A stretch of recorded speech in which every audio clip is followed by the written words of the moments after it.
விஜய் கட்சி ஆரம்பிச்சு 2 இயர்ஸ் ஆகுது. இப்போ அந்த கட்சியோட நிலைமை என்ன? அந்த கட்சியோட நிலைமை என்ன அப்படிங்கிறத கொஞ்சம் பரிதாபமான நிலைமையில தான் இருக்குது. ஏன் அப்படின்னா அறிஞர் அண்ணா தீக்காலேருந்துட்டு பிரிஞ்சு திமுகன்னு ஒரு கட்சி ஆரம்பித்தார். அப்போ அவரை சுற்றி ஒரு அறிவு சார்ந்த கூட்டம் இருந்துச்சு. எல்லாருமே படித்தவங்கன்னு இல்லை, படித்தவங்க எல்லாம் புத்திசாலிகள்னு கிடையாது.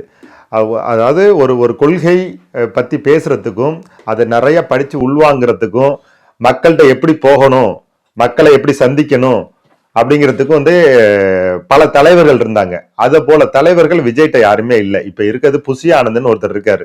அவர் என்ன பண்றாருன்னா அவருக்கே தெரியல. ஆனா அவர் தொடக்க காலத்துல அவர் விஜயோட ரசிகர் மன்றமா இருந்து இப்ப வந்தவர். அதனால அவரை குறை சொல்றதுக்குள்ள எந்த முகாந்திரமா கிடையாது. ஃபேன்ஸ் இருக்காங்க, ஆனா ஃபேன்ஸ் இருந்த வரைக்கும் கூட பரவாயில்ல. அதுக்கப்புறமா விஜய் கட்சிக்கு புதுசா வந்தாங்க. யார் வந்தாங்கன்னா ஆதவ் அர்ஜுனா அப்படின்னு ஒருத்தர் வந்தாரு. அவர் அது வரைக்கும் விடுதலை சிறுத்தைகள் கட்சியில இருந்தாரு. விடுதலை சிறுத்தை கட்சியில எம்பி பதவி எதிர்பார்த்துட்டு இருந்தாரு. திமுக விமர்சனம் பண்ணிக்கிட்டு இருந்தாரு. அதனால திருமாவளவன் நீங்க திமுக கூட்டணி கட்சியில நாங்க இருக்கோம் அப்படிங்கிற பட்சத்தில் நீங்க திமுகவை விமர்சனம் பண்ணக்கூடாது அப்படிங்கிறதுனால அதுலேருந்து கருத்து வேறுபாடுகள் ஏற்பட்டு பிளஸ் ஒரு எம்பி பதவி எதிர்பார்த்துப்பாருன்னு நினைக்கிறேன். அது கிடைக்கல விடுதலை சிறுத்தைகள். அதனால விஜய் பக்கம் சேர்ந்துட்டாரு. இப்போ விஜய் பக்கம் சேர்ந்த உடனே அவர் 2ஆம் நம்பர், விஜய்க்கு அடுத்த இடத்துல ஆதவ் அர்ஜுனா அப்படிங்கிற நிலைமையில இருக்கு. இப்போ அவர் எந்த விதமாக அரசியல் அணுகிறாரு அப்படின்னே தெரியல. ஏன்னா சோசியல் மீடியாவில் அவ்வளோ விமர்சனங்கள் விஜய் மேலே இருக்குது, இந்த கட்சி மேலே இருக்குது. தொடக்க காலத்திலேருந்து கூட்டங்கள் நெரிசல்களில் மக்கள் இறந்துருக்காங்க. இது மாதிரி நிறைய, அதாவது எந்த கட்சியுமே தொடங்கின உடனே சிறப்பாக செயல்படும் சொல்ல முடியாது. அது ஒவ்வொரு தவறுகள்லேருந்து பாடம் கற்றுக்கிட்டே போகும். என்ன நோக்கம் வச்சு மக்கள் விஜய்க்கு சப்போர்ட் பண்றாங்க? இது முழுக்க அதாவது விஜய் கட்சி ஆரம்பிக்கிறதுக்கு விஜய் கட்சி ஆரம்பிச்சு 2 வருஷம் தான் ஆகுது. அதுக்கு முன்னாடி விஜய் மக்கள் இயக்கம்னு வந்தார். அது நற்பணி மன்றமாக இருந்துச்சு. நிறைய பேருக்கு உதவிகள் பண்ணார், கல்விக்கு உதவிகள் பண்ணார், நிறைய பண்ணார். அவரோட சொந்த பணத்தில் பண்ணார்.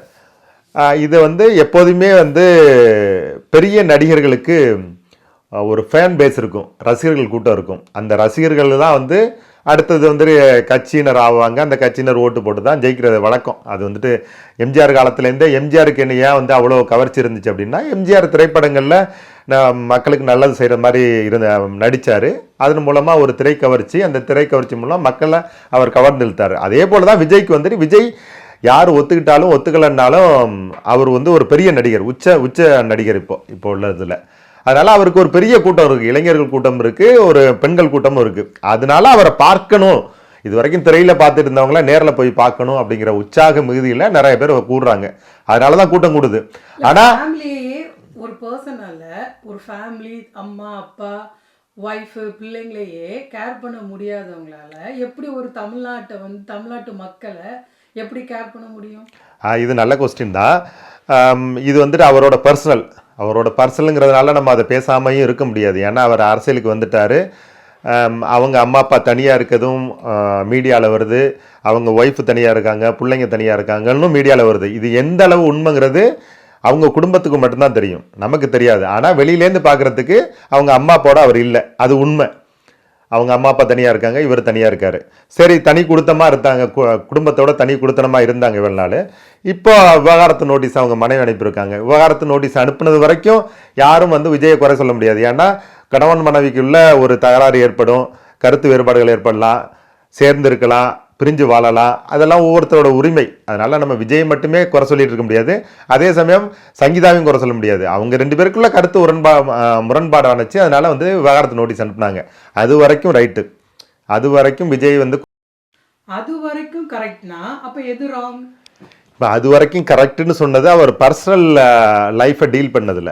ஓகே, அதுக்கு முன்னாடி அரசியலில் நிறைய தப்பு பண்ணிட்டார். அதாவது கரூர் கலவரத்தில் 42 பேர் இறந்தாங்க, அதுக்கு அஞ்சலி செலுத்த போகலை, அதை சரியான வகையில் அவர் கையாளலை.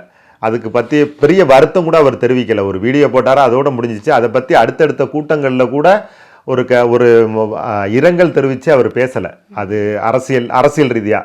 பர்சனல் ரீதியாக அது வரைக்கும் என்ன கரெக்ட் அப்படின்னா, அது வரைக்கும் அவங்களோட கணவன் மனைவி பிரிஞ்சிருக்காங்க, ஒருத்தங்க விவகாரத்தை கேட்டிருக்காங்க, அவ்வளோதான்.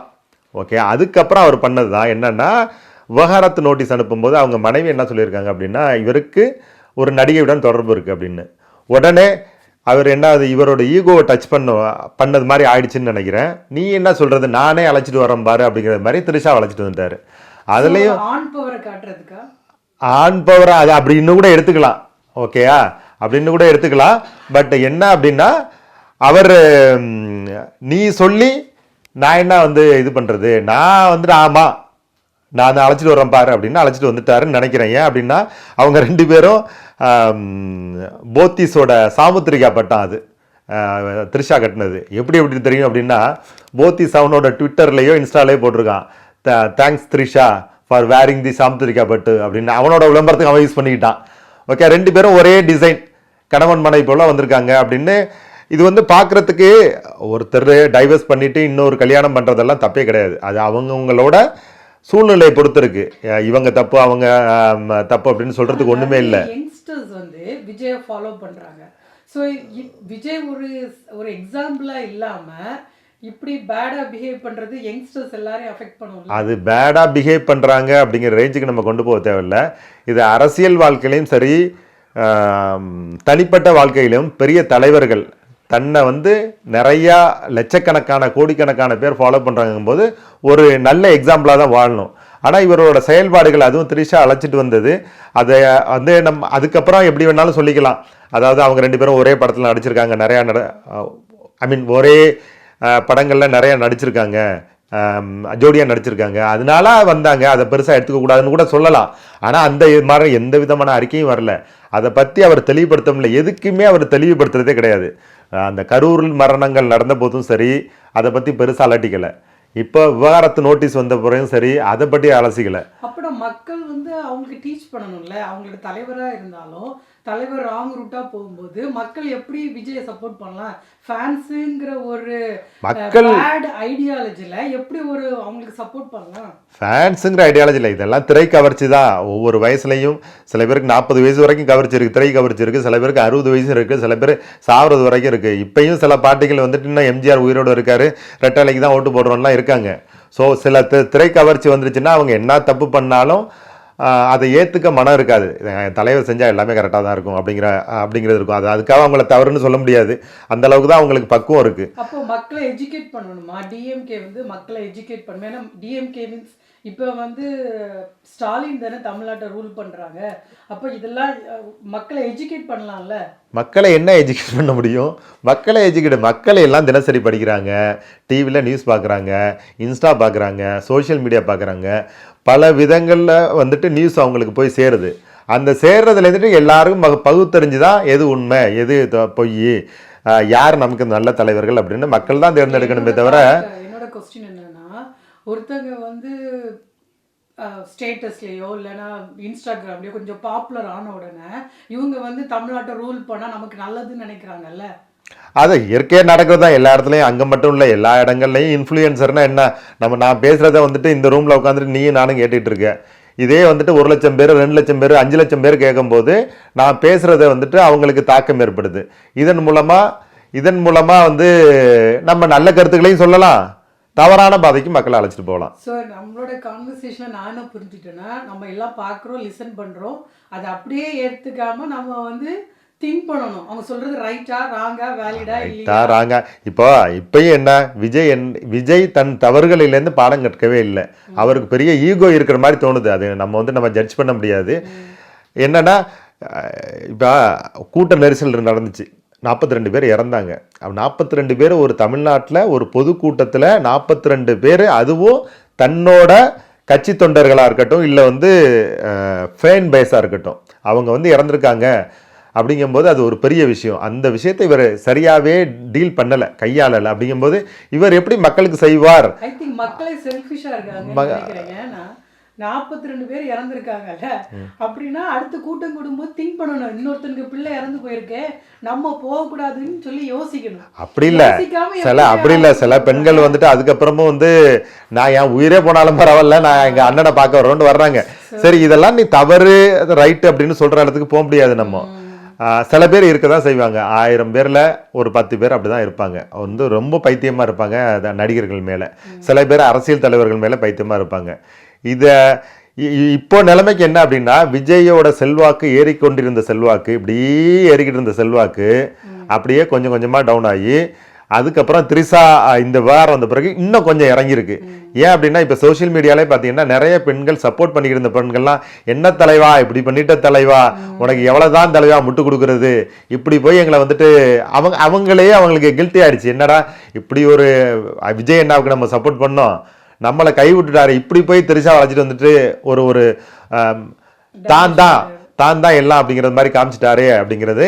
ஏன்னா இப்போ நம்ம குடும்பத்தில் இப்போ நீ ஒரு விஜய் சப்போர்ட்டராக இருக்க, நான் டிஎம்கே சப்போர்ட்டரு, தம்பி வந்துட்டு ஏடிஎம்கே சப்போர்ட்டரு அப்படின்னு இருக்கான்னா, நீ வந்து எல்லார்ட்டையும் பேசியிருப்ப, ஆர்கியூ பண்ணியிருப்ப, விஜய்க்காக சப்போர்ட் பண்ணிட்டு எங்கள் அண்ணா இப்படி என்ன அப்படின்னு. ஆனால் நீ எல்லா விஷயங்களுக்கு இப்போ 42 பேர் இறந்ததுக்கு கூட நீ முட்டு கொடுத்துருப்ப. இல்லை எங்கள் அண்ணனுக்கு திமுக அரசாங்கம் வந்து அனுமதி கொடுக்கல, அதனால தான் அங்கே போகலை அப்படின்னு சொல்லியிருக்கலாம். இதுக்கு வந்துட்டு எந்த விதத்துலையும் உன்னால் முட்டு கொடுக்க முடியாது. அப்படின்னா உன் சொந்த குடும்பத்துக்குள்ளேயே நீ அவமானப்பட்டு நிற்ப. அதை வந்து பெண்களால் சொல்ல முடியாது. எவ்வளோ பெண்களோட சப்போர்ட் இருக்குது அப்படிங்கிறதே விஜயால் கிரகிக்க முடியுதா என்னன்னே தெரியல. ஏன்னா அவ்வளோ பெண்கள் சப்போர்ட் நான்லாம் எதிர்பார்க்கவே இல்லை. நான் வந்து கிட்டத்தட்ட 25-30 வருஷமாக அந்த அரசியலை கண்காணிச்சிட்டு வர்றேன். அப்படியே வாட்ச் பண்ணிட்டு வரும்போது பார்க்கும்போது இவ்வளோ ஒரு தன்னெழுச்சியாக இவ்வளோ பெண்கள் ஒரு கட்சிக்கு திரண்டு வர்றது, அதாவது ஓட்டு போடுவாங்க, திமுகவுக்கும் அதிமுகவுக்கும் ஓட்டு போடுவாங்க. ஆனால் பொதுக்கூட்டத்துக்கு இவ்வளோ பெண்கள் வந்து திரண்டு வரமாட்டாங்க. விஜய்க்கு வர்றது அது வந்து ஒரு சாதாரண விஷயம் இல்லை. அதே சமயம் நிறைய பேர் கேட்குறாங்க, எல்லாருக்கும் கூட்டம் கூடும், நடிகரை பார்க்க கூட்டம் கூடும், ஆனால் ஓட்டா மாறுமா அப்படின்னு. ஆனால் இவங்க ரசிகரால் மட்டும் வரல, எல்லாரும் துண்டை போட்டுக்கிறாங்க. தாவேக்காவோட துண்டை போட்டுக்கிட்டு அரசியல் கட்சிக்கு எப்படி வருவானோ அதே இதெல்லாம் வர்றாங்க. அப்படிங்கும்போது அவன் வீட்டுக்கு போய் தாவேக்கா எல்லாமே சூரியனுக்கோ இல்லை ரெட்டைலைக்கோ ஓட்டு போடுவான்னு நான் நினைக்கல. கண்டிப்பாக அந்த கூட்டத்துக்கு வந்தவனெல்லாம் இதுக்கப்புறமும், அதாவது விஜய் திரிஷா அந்த பிரச்சனைக்கு அப்புறம் ஓட்டு போடுவானா அப்படிங்கிறதெல்லாம் வந்துட்டு நான் சொல்ல மாட்டேன். 90% ஓட்டு போட்டுருவாங்க. அந்த கூட்டமெல்லாம் ஓட்டாகும். ஆனால் இவர் அதை முறைப்படுத்தி கொண்டு போகிறாரா, ஒவ்வொரு மாவட்டத்திலையும் கட்டமைப்பை வந்து வலுப்படுத்துகிறாரா அப்படின்னு கேட்டால் இல்லை, எனக்கு தெரிஞ்ச வரைக்கும் இல்லை. அதனால் இப்போதைக்கு வந்து விஜயால் ஒரு பெரிய தாக்கத்தை தமிழ்நாடு அரசியலில் ஏற்படுத்த முடியாது. 3வது இடம் வர்றதுக்கு வாய்ப்பு இருக்குது. அதுவும் இன்னும் இவர் இப்படியே செயல்பட்டு இருந்தாருன்னா இவரை மிஞ்சி சீமான் வர்றதுக்கு வாய்ப்பு இருக்குது. 3வது இடத்துக்கு சீமானும், 4வது இடத்துக்கு தான் விஜய் வர்றதுக்கு வாய்ப்பு இருக்குது இப்படியே செயல்பட்டு இருந்தா. ஆனால் இவர் கட்சி ஆரம்பித்த புதுசில் ஈவன் ஒரு 3 மாதம் முன்னாடி வரைக்கும் இவர் விஜய்க்கு வந்து 15% ஓட்டு கிடைக்கும்னாங்க. விஜய் சீமானோட ஓட்டெல்லாம் இவர் வாங்கிடுவாருனாங்க. ஆனால் இவரோட தொடர்ச்சியான செயல்பாடுகள் இவருக்கு 4வது இடத்து தள்ளின்னு போகணும்னு நினைக்கிறேன். நன்றி, வணக்கம். நன்றி, வணக்கம்.